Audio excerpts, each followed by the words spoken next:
Так, саламатсыздар ма құрметті оқушылар. Бүгін біздің талдайтын нұсқамыз 11.93 деген нұсқа. Нағыз ОПТ-да келген. Так, енді бірінші есепте бастайық. Бірінші есеп өрнекті ықшамдаңыз дейді. Так, 3m көбейтілген n бөлінген 12m дейді. Енді бұл жерде 3 пен 12 қысқарады, 4 қалады, m қысқарады, тең n бөлінген 4 қалады екен. Ол бізде Б нұсқасында тұр. Келесі есепке кеттік. Келесі есепте бізде модульдік теңдеу берілген.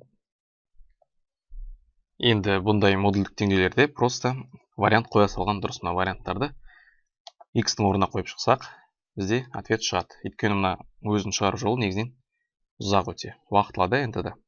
Енді мысалы бірінші А вариантынан бастайық. А вариантында бізде -3-тен плюс x-ке дейін дейді.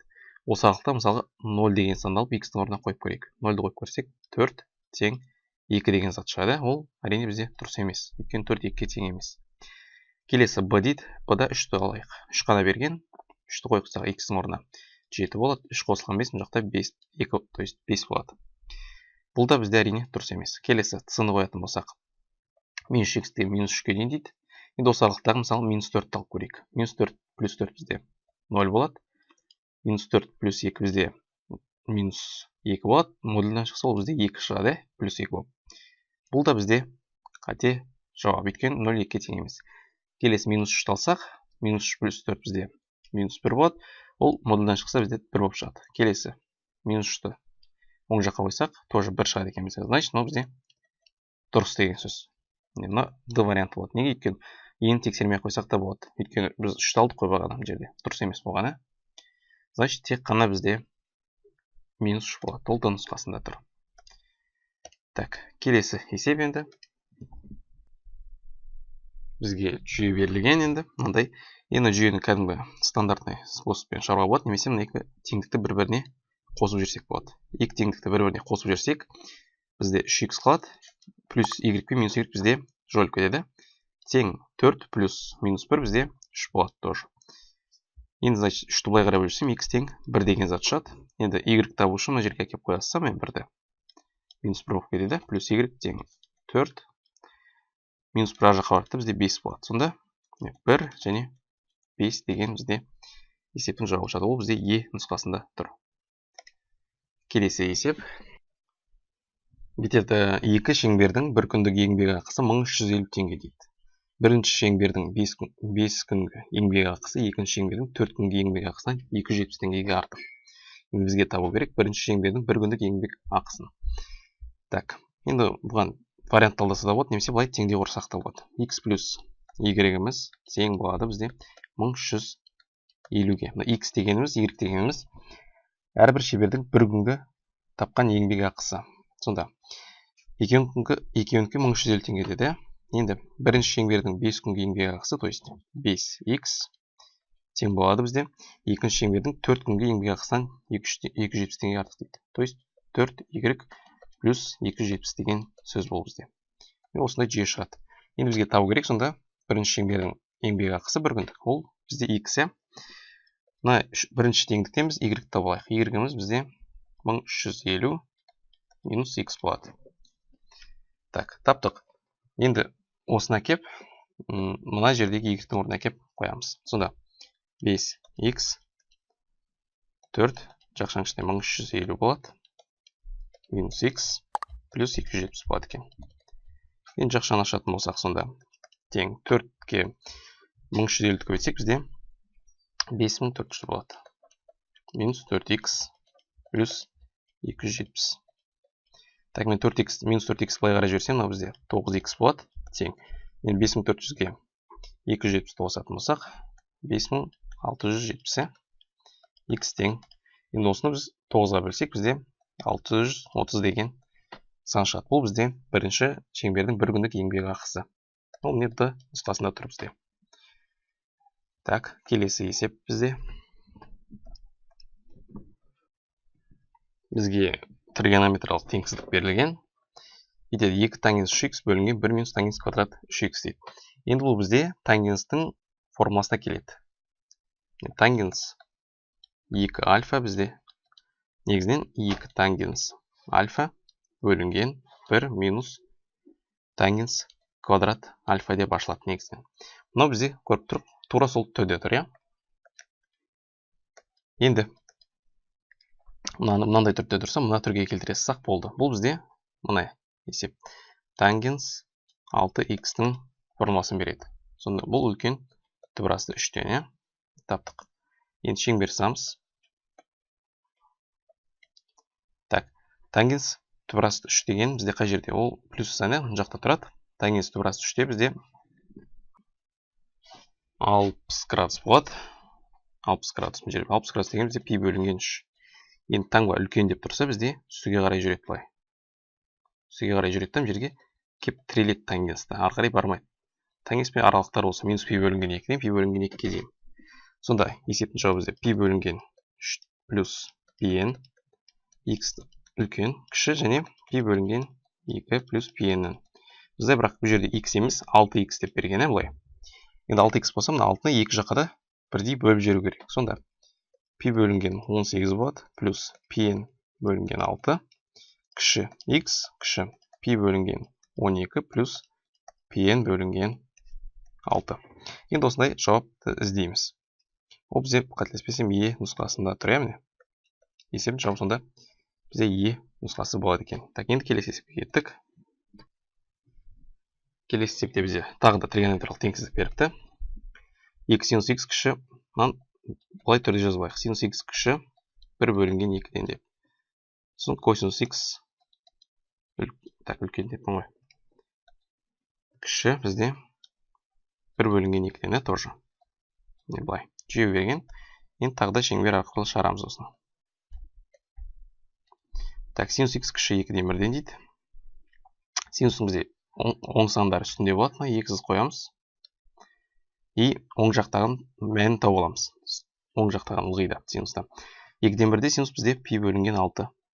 Енді таңба кіші деп тұрған соң астымен жүреміз, былай тірелеміз. Бұл жерде бізде астымен жүрген үшін үшінші ректе бізде астына біреу кіші жазылады. Минус 5π бөлінген 6. Өйткені минус неге минус? Өйткені астымен жүргеніміз үшін.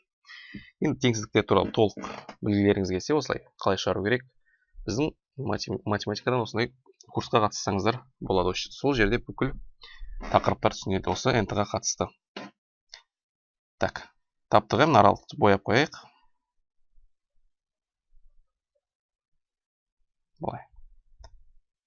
Енді келесі косинус x кіші бізде 2-ден 1-ден дейді. Косинустың бізде оң таңбалары, плюс таңбалары оң жақта болады. Так, енді бізге, значит, оң жақта болса, оң жаққа 2 сызық қою керек. Мына сызық неге мына үстінде тұр? Мына сызықтан өйткені косинустың 2-ден 1 дегені ол бізде 60 градус, пи бөлінген 3-те. Енді 60 градус 30 градустан үлкен тұрады ғой, үстінде тұру керек сол үшін. Осылай сыздық, енді үстіңгісінің таңбасын таптық. Енді үстімен былай жүріп келеді, мына жақта 4-ші рек. 4-ші ректе бізде астына 2 көбейтіліп, біреу азайтылып жазылады. Сонда 5π бөлінген 3 болады. И бояйық сол аралықты.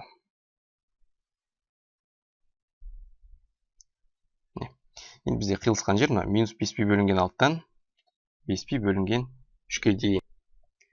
Так, енді мен жерде қате кетіп қапты, но минус 5 емес, мен жерде 7 болады. Өйткені үшінші ректе бізде астынан біреу үлкен болып жазылады. Екінші ректе ол бізде астыңғысынан біреу кіші болып жазылатын, ол екінші рек.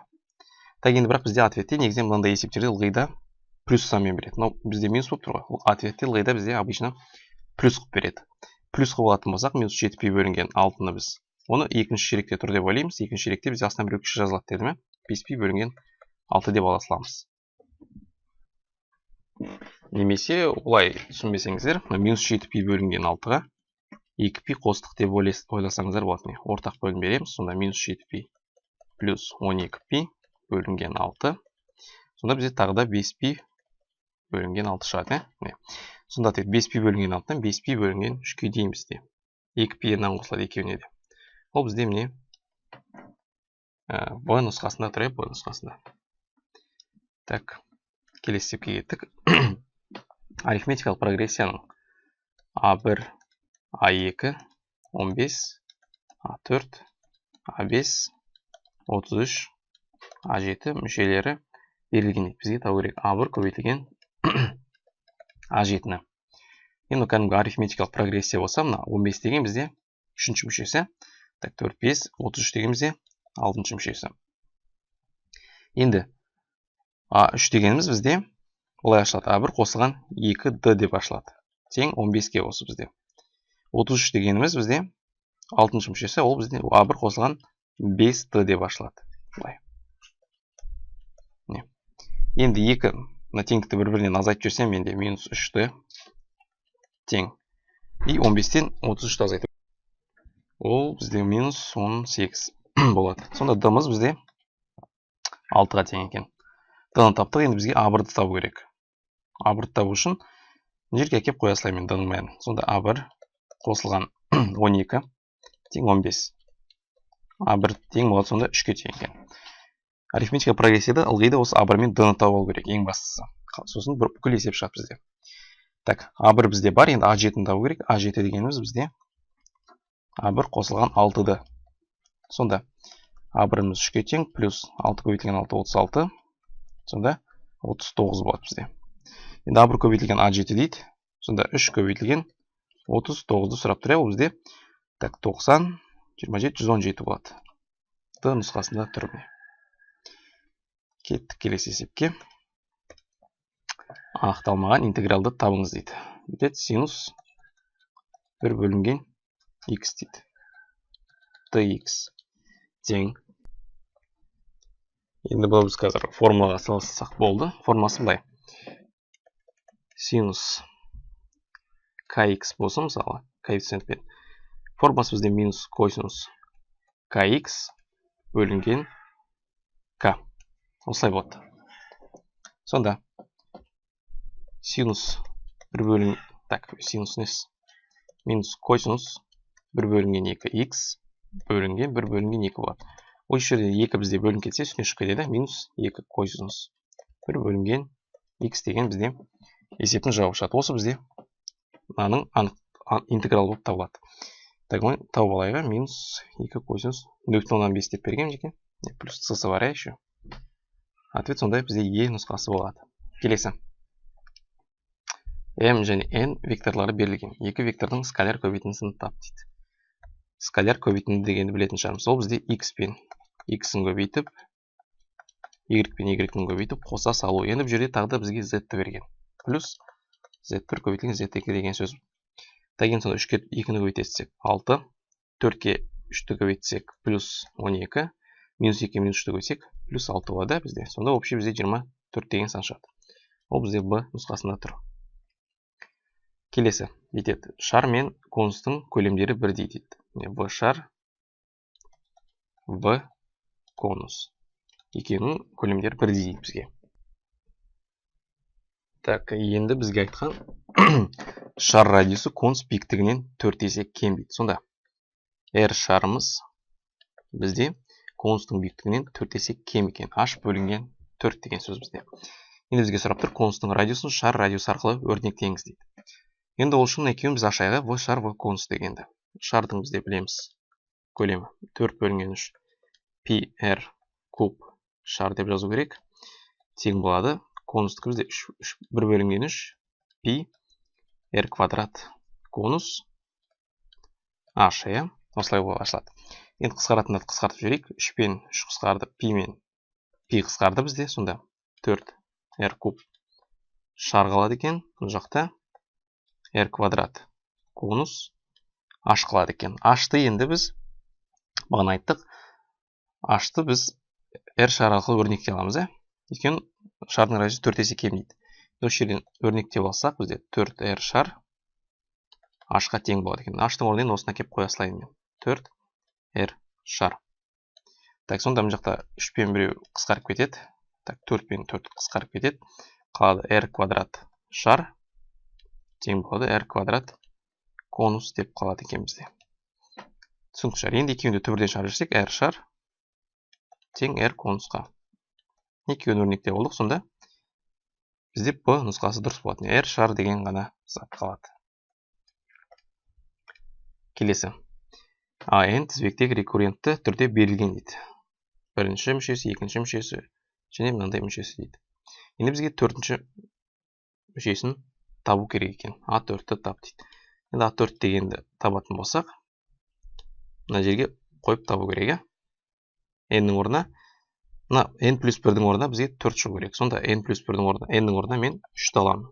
Сонда 3-ті алсам, мынау бізде 3 плюс 1 4-ші мүшесі шығады. Бірақ N-нің орнына мен 3-ті алдым. Сонда А3 қосылған А2 болады, енді 3-тен 1-ді азайтсақ. Бізде осылай шығады екен. Енді маған 3-ші мүшесі керек. Та 3-ші мүшесі тоже берілмеген бұл жерде. 3-ші мүшесін табу үшін N-нің орнына мен 2-ні аламын. Сонда 2 плюс 1-іміз 3 болатын жерде. Так. Потом оған бізге А-ның 2-ші мүшесі плюс А-ның 1-ші мүшесі қажет екен. Енді 2-ші мен 1-ші мүшесі бізге бер қойыпты. Міне басында есептің. Екені тауып алайық. А1-іміз бізде косинус пи бөлінген 3 плюс логарифм 2 негізі 16-тан 1 деп берді. Енді оны табайық. Нешеге тең екен? Косинус пи бөлінген 3 деген бізде 60 градус. 60 градуста косинусымыз 2-ден 1-ге тең. Плюс логарифм 2 негізі 16-дан 1 дейді. Бұл не деген сөз? 2-нің неше дәрежесі 16-дан 1-ге тең деген сөз. 2-нің бізде минус 4 дәрежесі 16-дан 1-ге тең болады. Таптығы. Енді ортақ бөлім берейік. Сонда 1 минус 8 болады. Бөлінген 2 тең минус 7 бөлінген 2 деген зат шығады. Таптық. А1-ді таптық. Енді А2-ні табайық. А2 бізде тангенс пи бөлінген 4 минус 2-нің минус 1 дәрежесі дейді. Так. Тангенс пи бөлінген 4-те бізде 45 градуста 1-ге тең. Минус 2-нің минус 1 дәрежесі бізде 1 бөлінген 2-ге тең. 1-ден 2-ден 1-ді азайтсақ, бізде қайттан 2-ден 1-дің өзі шығады екен. Так, мәндерін таптық. Енді жерге қойық. А3-ті табайық бірінші. А3-ті табатын болсақ. А2-міз 1 бөлінген 2. Жаққа плюс дейді. Жақта мына таңбамен бір қоса минус болып кетеді. Минус 7 бөлінген 2. Енді азайтатын болсақ, минус 6 бөлінген 2 шығады. Ол бізде минус 3-ке тең. Так, таптық. Енді А4-ті ғана табу қалды. А4-міз А3 минус 3 қосылған А2 дейді. А2-міз бізде 2-ден 1-ге тең. Ортақ бөлім берейік. Минус 6 плюс 1 бөлінген 2. Сонда минус 5 бөлінген 2. Бұл бізде минус 2,5-ке тең. Ол міне А нұсқасында тұр екен есептің жауабы. Келесі есеп. Теңдеулер жүйесінің шешіміз дейді. Берілгені былай. Енді бірінші сразу үстінен x-ті тауып алайық. X дегеніміз бұл жерде пи плюс бөлінген 3 плюс y болады. Енді осына кеп, мына жердегі косинустың аргументіне кеп қоямыз. X деп тұрған. Так, сонда косинус пи бөлінген 3 плюс y көбейтілген косинус y тең 1 бөлінген 2 болады. Енді бұл жерде біз екі косинусты бір-біріне көбейту керекпіз. Қалай көбейтеміз? Ол бізде формуласы бар. Косинус альфа көбейтілген косинус бета деген. Ол формуласы 1 бөлінген 2. Жақшының ішінде косинус альфа минус бета плюс косинус альфа плюс бета деген ондай формасы бар. Енді осыған кеп қойық. Сонда косинусымыз 1 бөлінген 2 косинус пи бөлінген 3 плюс y минус y болады. Плюс косинус пи бөлінген 3 плюс y болады. Андай. Тең 1 бөлінген 2 жақта. Мына 2 1 бөлінген қысқарып кетсе болады негізі. 1 қалатын аяқты сонда. Так, енді мына жерде 2 y-тер жойылып кетеді екен. Косинус пи бөлінген 3 деген зат қалады. Косинус пи бөлінген 3 деген бізде 60 градуста 1 бөлінген 2-ге тең. Плюс косинус жақтан 2y қосылады да 2y плюс пи бөлінген 3 деген зат қалады. Мына жақта 1 қалды. Енді 2-ден 1-ді мен ар жаққа өткізіп жіберейін. Сонда 2y плюс пи бөлінген 3 тең 1 бөлінген 2 деген зат қалады. Азайтылып барса, қайттан 2-ден 1-дің өзі шығады. Енді осы жерден косинустың кәдімгі шығаруын білеміз. 2y плюс пи бөлінген 3 тең плюс минус пи бөлінген 3 плюс 2 pn. Так, енді мына плюс пи бөлінген 3 дегенді ары қарай өткізіп жіберейін. Плюс минус пи бөлінген 3 минус болып барады. Пи бөлінген 3 плюс 2 pn. Енді мына 2-ні мен жақта көбейтіліп тұрған 2-ні жаққа бөліп жіберу керек. Сонда y-тің өзі шығады. Пи бөлінген 6 минус пи бөлінген 6 плюс pn. мына екі зат бізде қосылып азайтылмайды. Неге? Өйткені мына жерде плюс минус деп тұр, анықталмаған ол. Не плюс, не минус. Енді бірақ бізге ответтерде 2y, x-тен берген, мысалы бірінші ответте. Мына жерде бізде 2y шығады. Біріншісі мынаны плюс пи бөлінген 6 деп аламыз. Плюс пи бөлінген 6 деп алсақ, минус пи бөлінген 6 плюс pn. Осы жерден қалатын зат бізде жойылып кетеді, pn деген зат қалады. Екінші y-іміз мынаны енді минус деп аламын. Минус пи бөлінген 6 деп. Минус пи бөлінген 6 плюс pn. Екеуі қосылады да минус 2 пи бөлінген 6 плюс pn болады. Осыдан қысқарады да минус пи бөлінген 3 плюс pn деген қалады. Екінші y-тің ответі шығады. Енді y-тер тауып алдық, x-ті кеп табайық. Жерге x1 табайық. x1 табатын болсақ, y-тің бірдің мәнін қоямыз. Пи бөлінген 3 плюс y1-іміз қанша? pn-ға тең, просто pn деп тұрады. x1 таптық, x2-мізді табайық. Оған y2-ні кеп қоямыз. Пи бөлінген 3-ке қосамыз. Бұл жерде минус пи бөлінген 3 плюс pn болады бізде. Так, сонда мына екеуі бізде жойылып кетеді да, pn деген зат қалады. Так, сонда бізде бүкіл x пен бүкіл y шықты. Оның бәрі бізде міне а нұсқасында тұр. Пи бөлінген 3 плюс pn. Қарап шықсаңыздар болады. Есеп шықты. Келесі есепке кеттік. Келесі бізде теңсіздікті шешіңіз дейді. 3 минус 4 косинус квадрат x үлкен 0-ден. Так, енді осы жерден 3-ті ары қарай өткізіп, минус 1-ге көшірсек, 4 косинус квадрат x кіші 3-тен болады бізде. 4-ті былай қарай өткізіп жіберейік. Косинус квадрат x кіші 3 бөлінген 4-тен деген зат шығады. Енді квадрат түрінде шығаруға болмайды бізде. Сол үшін мынаны дәрежені түсіру деген формулаға әкеп салам. Ол қалай? Косинус квадрат альфа тең 1 плюс косинус 2 альфа бөлінген 2 деген формулаға әкеп салам. Сонда косинус, то есть 1 плюс косинус 2x бөлінген 2 болады, кіші 3-тен бөлінген 4-тен. 2 мен 4 қысқарады, 2 қалады мына. Так, мына қалған зат 1 плюс 2 косинус x, 1-ді ары қарай жіберейік. Сонда 3 бөлінген 2 минус 1 болады. Одан бізде косинус 2x кіші 1 бөлінген 2-ден деген зат шығады. Енді сызайық. Кәдімгі 1 бөлінген бізде нормальный теңсіздік шықты міне. Жаңағы сияқты косинустың плюс сандары оң жағында міне. Үстіндегі таңбасын тауып аламыз. Косинус 2-ден бірден бізде пи бөлінген 3. Так, енді былай жүріп келе жатамыз, былай кеп төртінші ширекке тірелеміз. Төртінші ширекте астына 2 көбейтіп, біреу шығып жазылады үстіне. 5 пи бөлінген 3 болады. Енді ответ сонда пи бөлінген 3 плюс 2 pn. Мына жақта бірақ 2x бізде. 5 пи бөлінген 3 плюс 2 pn-ға дейін. Так, енді 2-ні мына жаққа бөліп жүрсек, пи бөлінген 6 плюс pn кіші x-тан 5 пи бөлінген 6 плюс pn деген бізде есептің жауабы шығады. Ол бізде қазір плюс pn не? E нұсқасында тұр.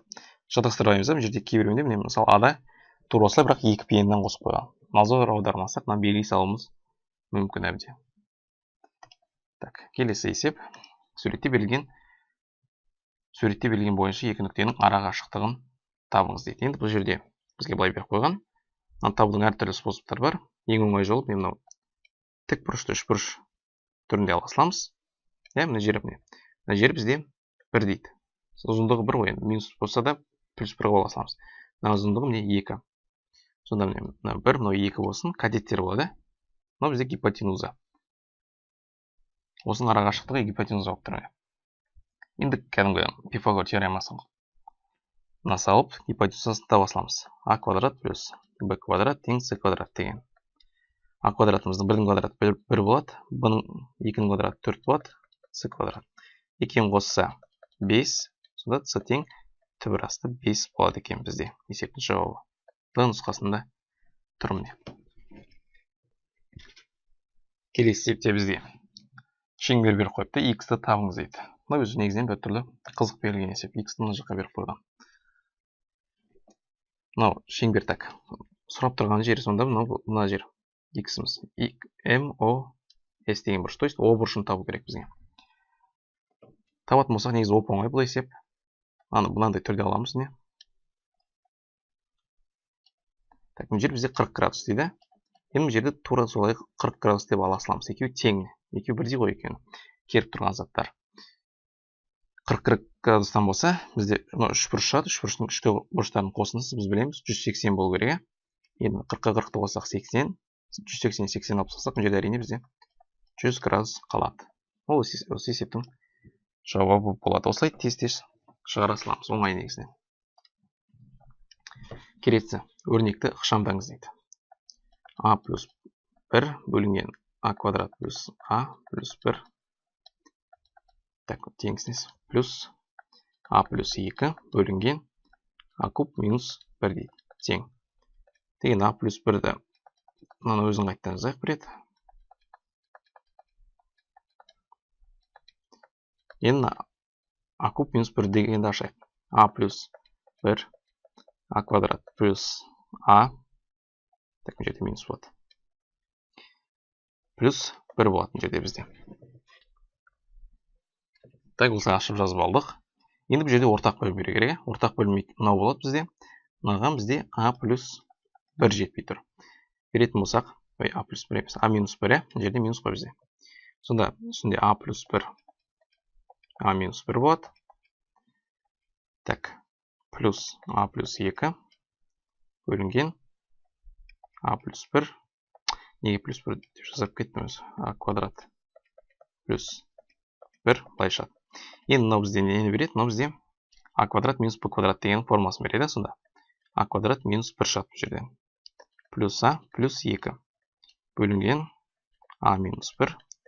А квадрат плюс А плюс 1 тең. Деген екеуін сонда минус 1 мен плюс 2 бізде плюс 1-ді береді. Сонда үсті мен мына жер бізде қысқарып кетеді. Бірдей заттар.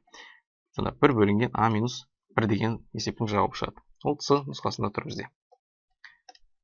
Келесі. Теңдеуді шешіңіз дейді. Енді бұл жерде де бағандағындай способпен просто варианттарды орындарына қойып шығара саламыз. Енді бұл жерде бағанағы сияқты кішкене уақыт алмай сразу қояйық.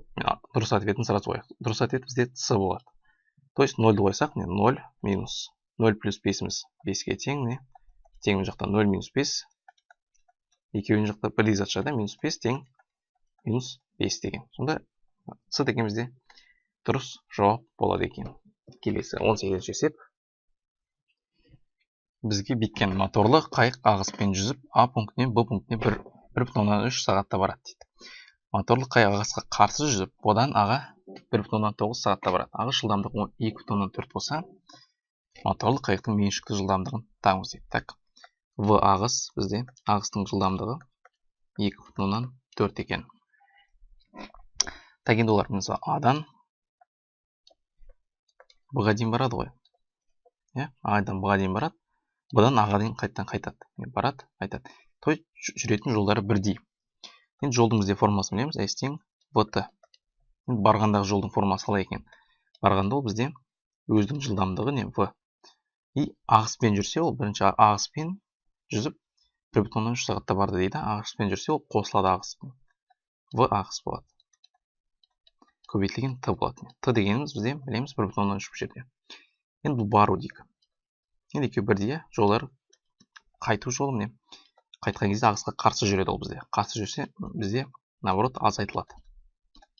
Көбейтілген Т. Енді екеуі S жүрген жолдар бірдей болса, екеуін бір-біріне теңестіре салсақ болады. Мына екі затты бір-біріне теңестіреміз. Сонда орнына айтылса В плюс 2,4 көбейтілген 1,3 тең В минус 2,4 көбейтілген 1,9. Енді кәдімгі жақшаның ішіне ашып көбейтейік. Сонда 1,3 В плюс 3,12 болатынан көбейтсек, мынақта 1,9 В минус 4,56 деген зат шығады.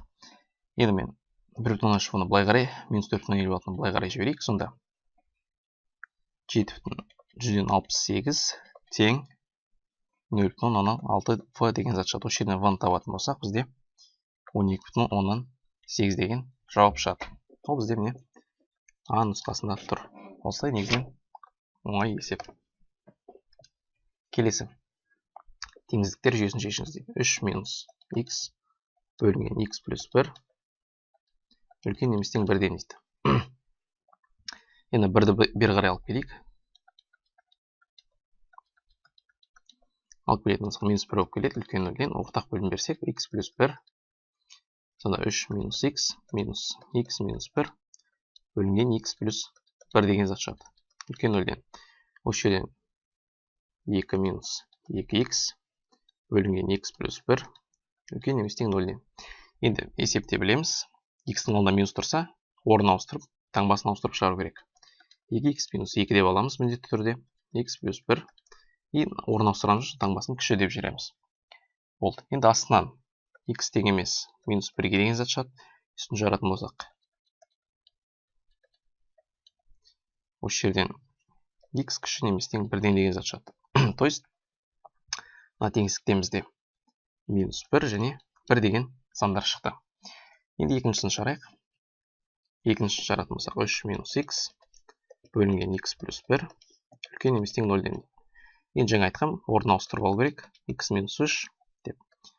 Орнын ауыстырғанымыз үшін таңбасын ауыстырамыз, былай.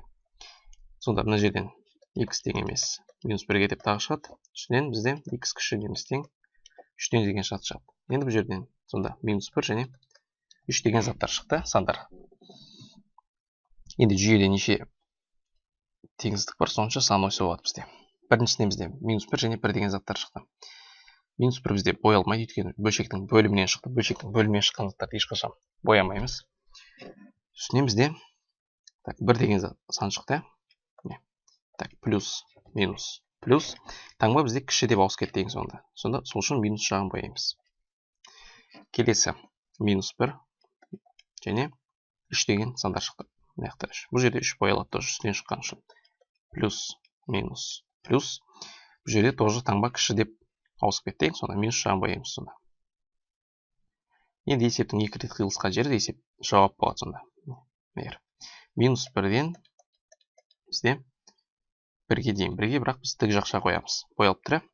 Сонда нұсқасы болады екен бізде. Келесі есеп. 20-шы есепте бізде бүйтіп берген. 3 бұрышты дұрыс пирамидаға. Дұрыс пирамида шарға 3-тей сызылған. Пирамиданың табан қабырғасы 3, биіктігі 6. Шардың радиусын табыңыз. Енді былай типа шар берілген. Қисық болса да сызайық. Примерно былай ғой. Былай берілген. Енді бұның әртүрлі способтары бар. Бізде формуламен шығарайық.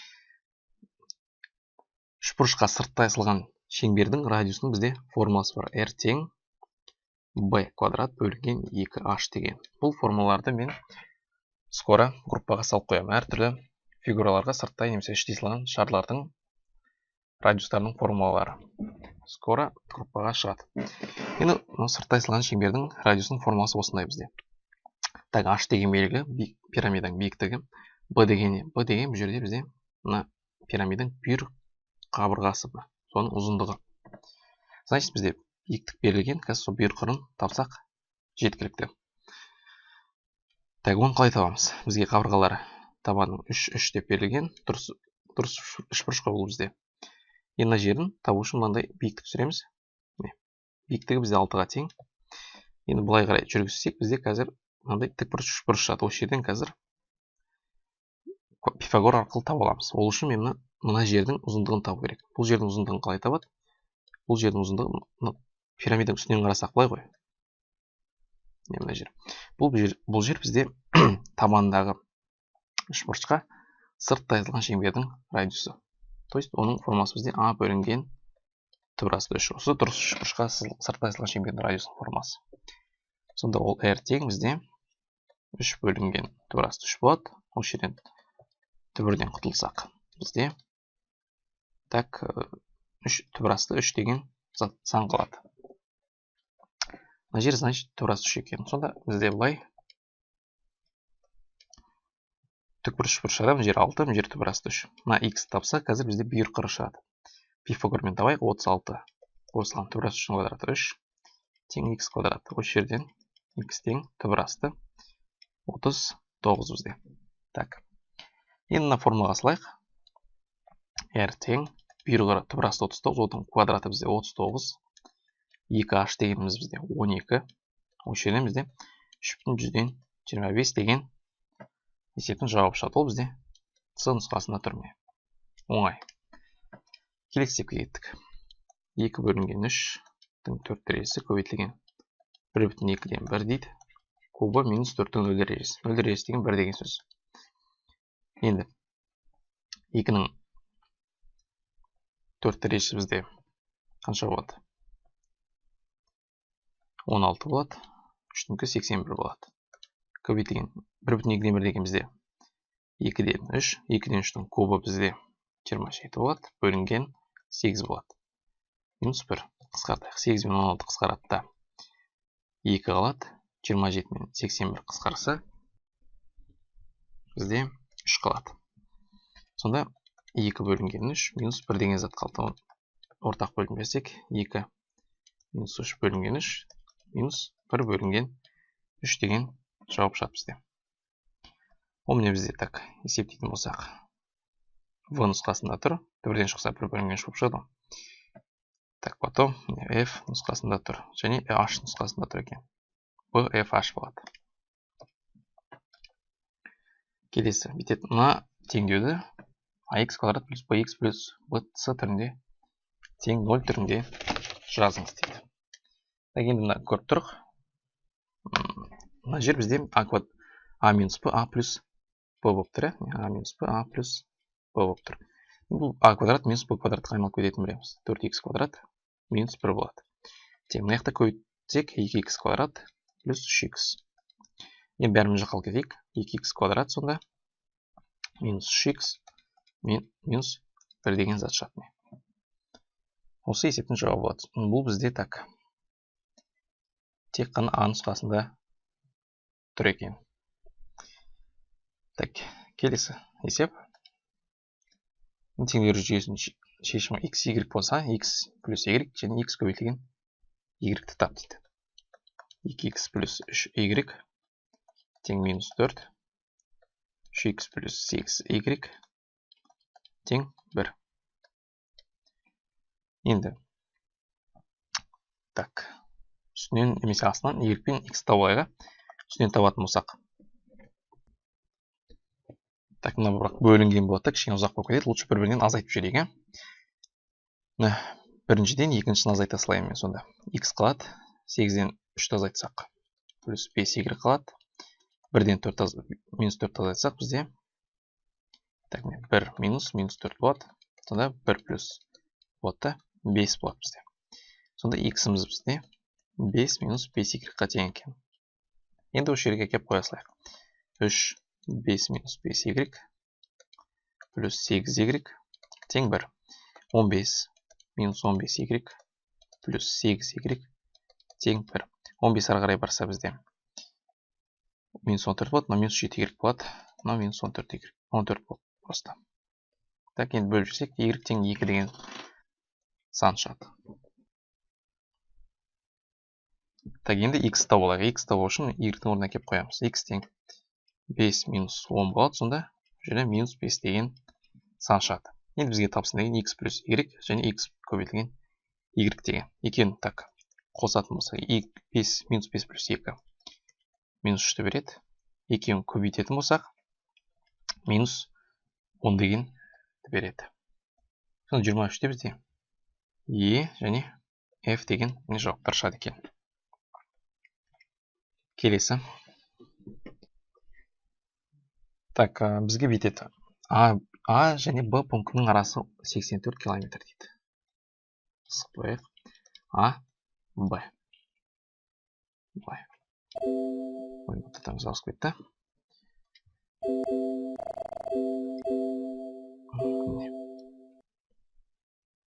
Так, вот енді, 84 километр дейді екеуінің арасы.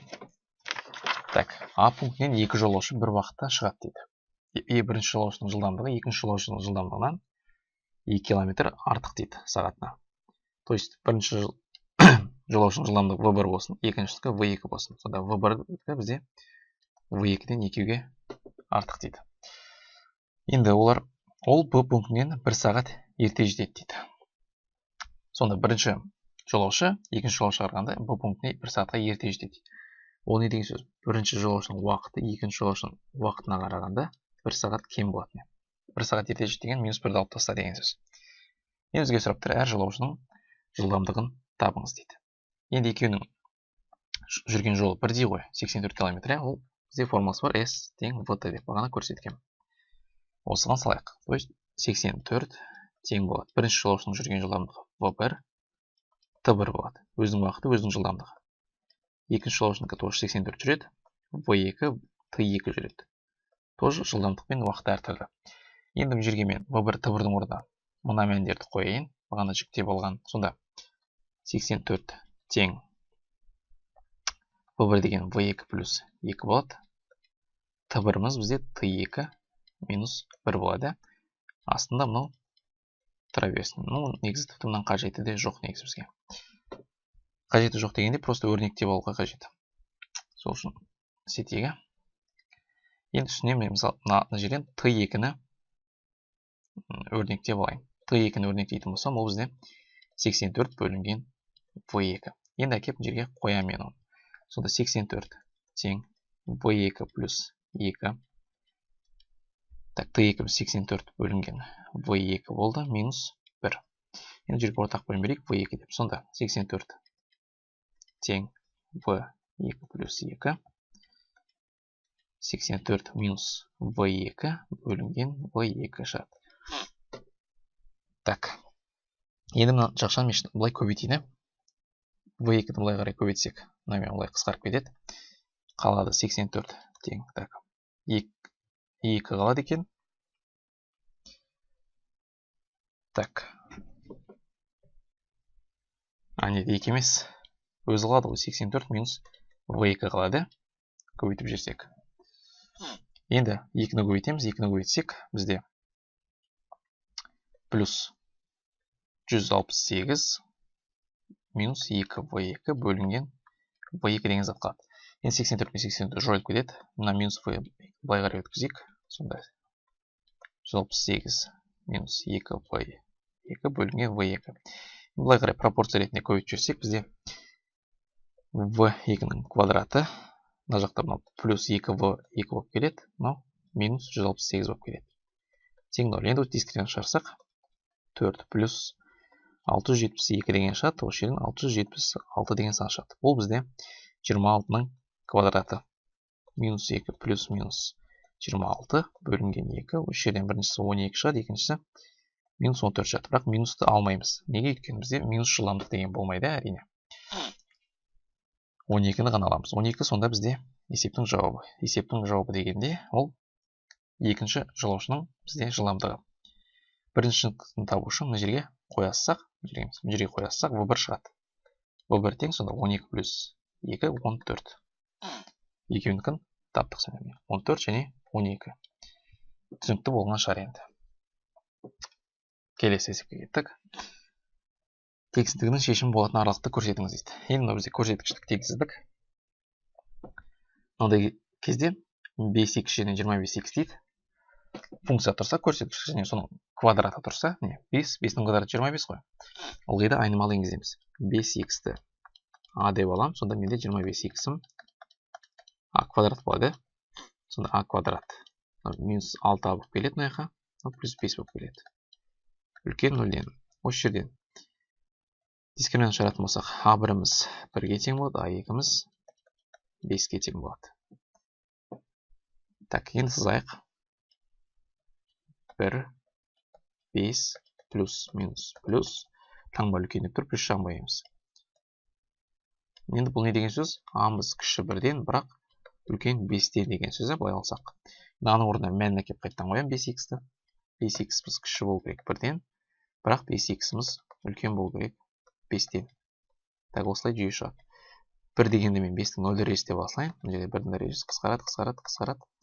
X кіші 0-ден, x кіші үлкен 1-ден деген бізде есептің жауабы шығады.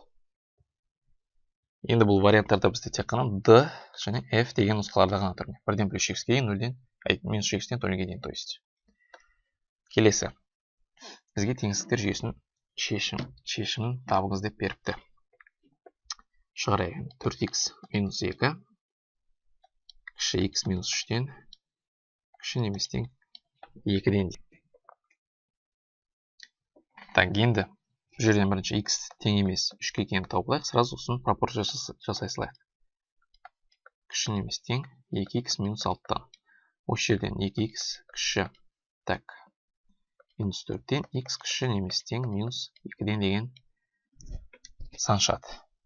Так, біріншісін шығардық, енді екіншісін шығарайық. 4x минус 2 x минус 3 үлкен емес тең минус 2-ден. Бұл жерден де x тең емес 3-ке деп шығады астынан бөлшектің бөлімінен. И пропорция жасайтын болсақ 4x минус 2 үлкен емес тең минус 2x плюс 6 болады. Олай келсе 6x ары қарай болса бізде 8 болады. X үлкен емес тең 8 бөлінген 6-дан немесе қысқартсақ 4 бөлінген 3-тен деген сөз. Енді сызайық. Екі сызық болады. Біріншісіне бізде минус 2 және 3 деген сандар шықты. Минус 2-ні бояймыз, 3-ті боямаймыз. Өйткені ол астынан шықты. Плюс минус плюс таңба кіші деп тұр. Минусты бояймыз. Астынан тағы да 3 және 4 бөлінген 3 деген сан шықты. 4 бөлінген 3 деген бізде 0,75 примерно мына жақта. Плюс минус плюс бұл жерден бірақ плюс жақтарын бояймыз. 2 рет қысқан жер бізде 2-ден 4 бөлінген 3-ке дейін. Минус 2-ден, то есть. Енді жауаптардан енді бұл жерде тек қана f нұсқасы келеді екен. Қарасақ. Бұл есем жауап тек қана бізде f болады. Келесі 27-ші есеп. Так, бүйтеді. Y-тен катангенс x функциясын орындалатын дұрыс тұжырымдарды көрсетіңіз. Так, енді қарап шығайық бәрін. Бірінші және екінші шекте оң мәндер қалдайды дейді. Так, дұрыс емес бізде. Катангенсті былай таңбалар плюс минус мына жер екеуі. То есть 1 мен бірінші ширек пен үшінші ширекте ол. Не, келесі b-да бірінші және үшінші ширектерде оң мән қалды. Значит, бұл дұрыс не. График координаттар басынан арқылы өтеді дейді. Бұл қате. Ол тангенсті осылай өтеді. Ең кіші оң периоды пиға тең, бұл дұрыс. Білеміз, синус пен косинусқа 2 пи болады. Ең үлкен ең кіші мәні жоқ. Бұл да дұрыс. Өйткені ең үлкен ең кіші мәні деген бізде тек қана синус пен косинуста болады. Ол да дұрыс емес. 2 пи емес. Сонда b, d, e деген нұсқалар бізде есептің жауаптары болады. Келесі, төмендегі мәндердің ауданы 9 түбірасты 3 бөлінген 4-ке тең болатын. Дұрыс үшбұрыштың қабырғасы және периметр болатын сандарды табыңыз дейді. Енді ауданы былай болса, қабырғасын табу қиын емес. Ауданның формасы бізде негізі былай. А квадрат түбірасты 3 бөлінген 4. Сонда екеуін теңестірсек, былай. 4 пен 4 қысқарады, түбірасты 3 қысқарады. А тең бізде түбірден шаршысек 3-ке тең екен табамыз сразу. Қабырғасы 3-ке тең екен. Енді қабырғасы 3-ке тең болса, периметр бізде үшбұрыштың периметрі 9 болады. Сонда А, G деген сөз. Бұл да оңай есеп екен. Келесі енді 29-ші есеп. Так, видит f от x 1 бөлінген 3 x куб функциясының y тең 4x минус 3 функциясына түзуіне, то есть параллель болатын жанаманың теңдеулерін көрсетіңіз дейді. Енді оны қалай табады? Енді бұл жанамаға параллель болған үшін екеуінің параллель түзу дейді. Значит, жанаманың теңдеуі бізде kx қосылған l түрінде болу керек. K деген коэффициент, l деген бір какой-то сан. Енді бізде қай кезде параллель болады, когда x-ның коэффициенттері тең болған кезде. Алдында коэффициенттері ұқсаса бізде параллель болады. То есть, бұл жерде жанаманың теңдеуінің коэффициенті k 4 болу керек міндетті түрде. Сонда ғана параллель болады. Сонда минус 2x там 2x дегендер сызып болады сразу. Минус 4x деген тоже. Олар дұрыс емес. Сразу осылай сызып болады. Енді бізге сонда l дегенді ғана табу керек. Оны қалай табады? Оны табу үшін екеуінің қиылысқан жерін табу керек. Осы екі функцияның. Оны қалай табады? Оны былай табамыз. Мына функциядан не аламыз? Туынды аламыз. 1 бөлінген 3 x кубтан туынды алатын болсақ, бізде x квадрат шығады. Так, осының туындысын біз теңестіреміз алдындағы коэффициентке, то есть 4-ке. Сонда x тең бізде плюс-минус 2 деген сандар шығады. Так, таптық. Енді осы плюс-минус 2-ні мына функцияның өзіне қойып, y-ін тауып аламыз. Мына функцияға қойық. Мына жерде f от x-ін орнына y деп ойлаймыз енді. Сонда y тең 1 бөлінген 3 x куб. Осы жерде x-ін орнына плюс-минус 2-ні қойып, y тауып аламыз. Y біріншімізге x бірді қоямыз. 1 бөлінген 3 көбейтілген 2-нің кубы бізде 8. Сонда y біріміз 8 бөлінген 3.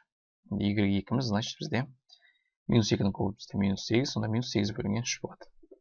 Таптық, Сонда қиылысу жерлері бізде 2, 8 бөлінген 3 және минус 2, минус 8 бөлінген 3 екен. Енді бұны тапқан соң бұл есептің жауабы емес, бізге теңдеу түрінде керек. Не істейміз? Мынау x, мынау y болса, мынау да x, мынау y болса, мына жерге қоямыз бағанағы теңдеуге. Жерде бізде l-ді табу керек қой. Коэффициент, бос мүшені. Енді x-ке мәнін қойып, осы бос мүшені табасақ, бізде есептің жауабы шығады. Енді бұның бада басқа оңай жолдар бар шығар. Теңдеуді мен бірақ 9 жол көрсетіп жатырмын. Кішкене түсінікті болу үшін. Не істейміз? Так, y-ке y-міз 8 бөлінген 3 болсын. X-міз 2 деп алдығы. Сонда 8 плюс l болады. L тең бізде 8 бөлінген 3 минус 8 болады. Так, сонда бұл жерден бізде минус 16 бөлінген 3 деген бос мүшенің мәні шығады. Сонда бірінші теңдеуіміз бізде 4x минус 16 бөлінген 3 екен. Таптық бүкіл затын. Енді келесін табайық. Ол үшін минус 2 мен минус 8 бөлінген 3 қоямыз. Так, минус 2-ні қоятын болсақ, минус 8 плюс l. Осы жерден l-міз тең болады плюс 16 бөлінген 3-ке. Екіншісін тоже таптық. Сонда 4x плюс 16 бөлінген 3 деген осылай 2 теңдеу шығады. Ол не? E және Т нұсқаларында тұр бізде. Енді бұл осы бізде толық жолы есептің шығару. Түсінген шығарсыздар енді. Келесі.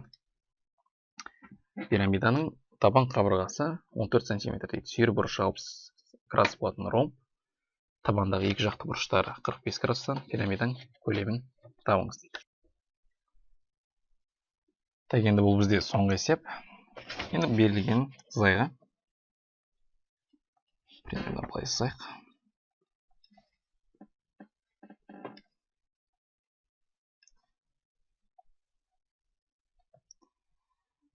Так.